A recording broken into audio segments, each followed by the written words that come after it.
So on Friday, the S&P rating agency downgraded the United States debt. What does that mean? We had a AAA rating. Now we've gone from a AAA to a AA+.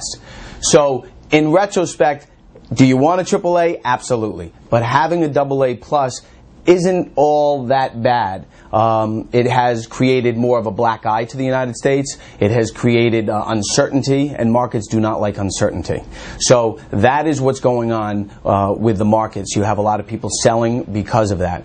On top of that, I personally think this is all more tied to what's happening in Europe. What's happening in Europe is we have right now uncertainty about Spain and Italy. If those two countries were to default, which I don't at this point think is going to happen, that could affect everything that's happening here in the United States.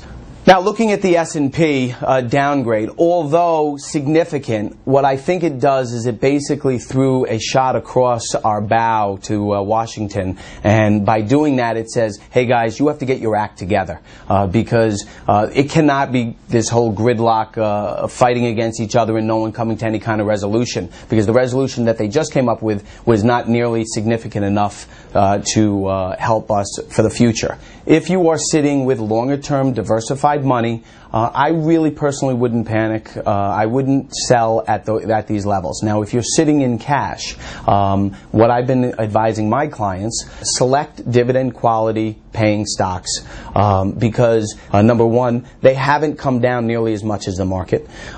These are the ones that if the market does continually go down, because you're never going to get in at the bottom unless you're extremely lucky, but if that were to happen, you are buying companies that pay dividends, so you're going to be earning income. Let's just say I would be looking at probably dividends paying anywhere between 3, 4, 5, and 6%.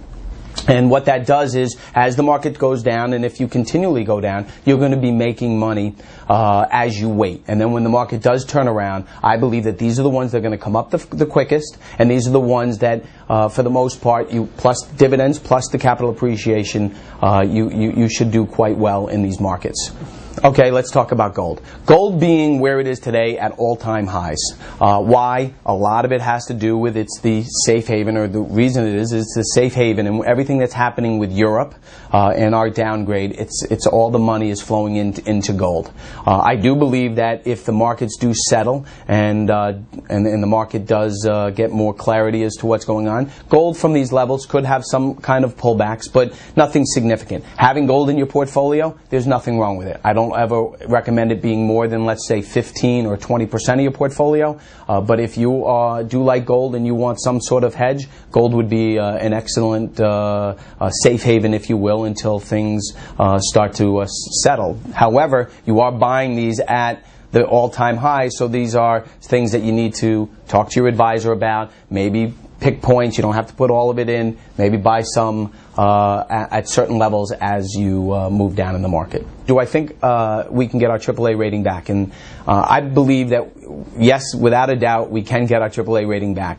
In order for this all to happen, government's going to have to come together, make very tough decisions, and they're going to have to cut spending. They're not going to actually be able to borrow as much, and they're going to have to actually cut the spending to get our balanced budget.